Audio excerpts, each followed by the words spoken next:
to talk briefly about the cover real fast while we're talking about dogs, because you've got that beautiful, yeah, hold that up again so everybody on YouTube can see.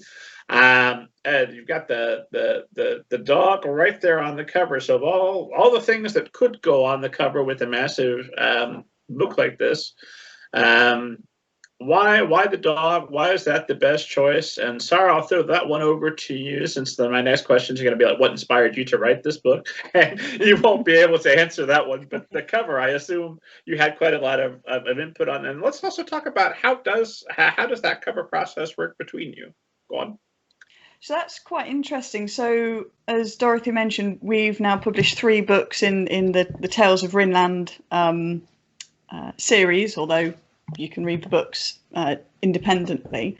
And with the others, there's always been an item on the front cover and a picture of the main character on the back cover. So Dorothy will be able to show you a picture of Dilly just there. So effectively, we wanted something this time that, you know, one of the items from the book, of course, and one thing that came up was this brooch that one of the sea captains wears, which you can see on the cover Tuck has between his paws, and we kind of just wanted a way to show the size of it, rather than it just sort of being a brooch and you can't really gauge what it is. And then we thought, well, we've got to put Tuck on there somewhere. We just have to, like, that's just a thing that needs to happen. And of course, on a back cover, you're a little bit limited, because obviously you need the blurb and the barcode and that sort of thing, and you can't make it too fussy. So we thought, well, what if we had Tuck on the cover, not necessarily the full dog, but the paws and the muzzle. And yeah, it kind of came from, we wanted it to have the same feeling as the previous 2 books without being overpowering. Would you say that's what we went for, Dorothy? Yes. This one was Sara's idea.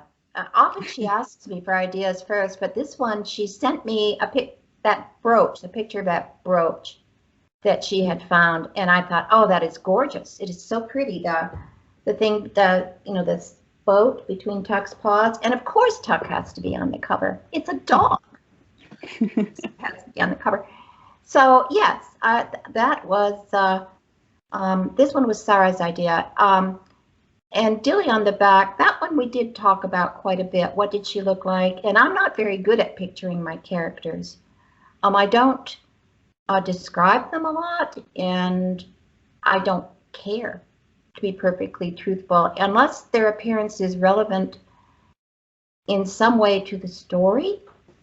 I mostly don't care, because it's what's inside them. When you're writing, you're inside that character, and that's what I'm trying to experience. So I had to think, because she kept asking me these questions. I knew Dilly was a redhead, and I describe her as having honey-colored skin. I don't know. So that's where we landed with that one. That is incredibly thoughtful and insightful. So let me follow that up with a really shallow question.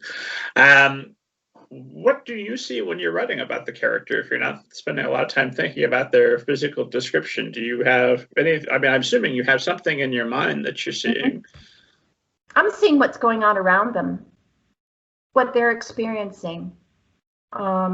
So in Dilly's case, she, maybe she's walking down the docks, and there are ships along one side, docked along one side, and there's like bars and things on the other. I'm seeing maybe Tuck is running ahead of her. That's what I'm seeing as I write. Now she's in first person, so particularly when I'm writing in first person, I do that. Now Pitch is in third person, and the boy section, and I still see what's around him, because I try to stay pretty deep in his head, even though it's in third. Try. With my experience of life, is all I ever think about is my appearance. Just that's my only thought as I go through the world. So I'm constantly describing what I look like to people, just in case they don't know. You look in the mirror to do it. I'm assuming you've noticed I'm incredibly handsome. We'll move on, but not for long. I'm going to bring it up again. Well, Sara, let me keep with covers. Obviously, a dog on a cover, inspired, would be there are few things you could put on a cover as appealing, I think, as a dog. But when you are preparing to set a cover for any particular book, how does that conversation go? Do you usually have an idea from the moment you buy the book, and how early in the process do you start thinking about what that cover is going to be? So we start the process quite early on, and we've done that because we're trying to get the books ready to go at least 1 month before publication date. So previously we used to be very close to the wire, sort of, sending it off to the printers sort of 2 days before it's due to be actually published, which is just, you don't get any sleep when you do things that close to the wire. So we've tried to bring the how early everything gets sorted forward. So effectively what happens first of all is, I read the book, I make notes, and then the author starts to work through those notes. And at the same time, I send what's called the template spec document to the author, and it has some questions on. So things like, are there any, what are the characters that are in the book? What are the themes of the book? The synopsis or blurb, are there any color schemes that you do or don't want to see on the book? And also I say, what sort of vibe do you want the cover to have as well? So obviously, certainly within fantasy, we're seeing this sort of almost re-emergence to what I would call sort of Eddings, Tad Williams style covers, which are a lot more sort of traditional art, even if they're done digitally now, sort of traditional art rather than photographs or photo manipulation. So we're seeing a move more towards those again.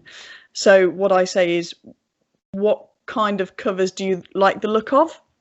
Give me a few examples, because obviously that would then depend on the cover artist that we work with, because not every artist can do across different styles. So one of the great things is that we managed to have the same artist for all of the Rinland books. Marco Penichetti, I think is his last name, who's fantastic. And we now have that level of consistency across the whole series, which is also really nice. Yeah. I'm very handsome. I have blue eyes and blonde hair. Anyway, Dorothy, when do you start to think about the cover, and how much input do you feel comfortable having when it's your book, but it's not your publication? Or does that thought enter into it at all? I don't think about it at all until Sara asks me. To me, that's not my end of the business. That's for one thing, a cover is like a tiny little billboard to get people to at least try the book, to pick it up and look at it, maybe buy it. It's part of the publishers. They have much more knowledge of that than I do, of what is going to sell, because they have a lot of experience with that. I have no idea. Before the first book came out, I think I asked at my local bookstore whether there were usually people or objects on the cover, and the bookseller said it was about half and half at that point. So I knew that didn't matter, and so I basically, and there are concerns about the cover that, again, I don't know anything about, like it has to look good in a, what do you call it, the little postage stamp size. The thumbnail? Yeah. And, which limits. And so, so basically I trust Sara. If there's a screw up, it's her fault. I trust Sara. She knows much more about this than I do. And if I hated the cover, I would tell her. And I'm sure she would try to make it. It's really important. So Inspired Quill before we were a publishing house, we were a book review blog, and I'd heard so many horror stories about authors who were just completely steamrolled and had no say whatsoever on the book cover. And there was one story in particular I heard from someone who was with one of the big six, as they were at the time, saying that they had to change a fundamental bit of the book because they put the wrong sort of bird on the cover because they thought it looked better. And they were like, but that's not the bird that's in the book. I don't know if it was like a raven and a sparrow, but like it wasn't even sort of a raven and a another corvid, you know, it was quite different. And they were saying, oh, you can just change that in the book. It's not going to make any difference. And we've got the cover now. And they ended up having to do that. And I just thought it's just not on. So although, you know, I'm happy to make suggestions, I'm not a designer by any stretch of the imagination. So, you know, this sort of collaborative approach is really important because at the end of the day, yes, you could argue that, you know, the author only wrote the book. They didn't have to, you know, work on the cover, etc. But it's the wrapping paper, right? You can have the best gift in the world to give to someone, but if the wrapping paper is, you know, torn and, you know, got marks on it, no one's going to touch it. So it's got to be reflective of all of the heart and soul and hard work that's gone inside.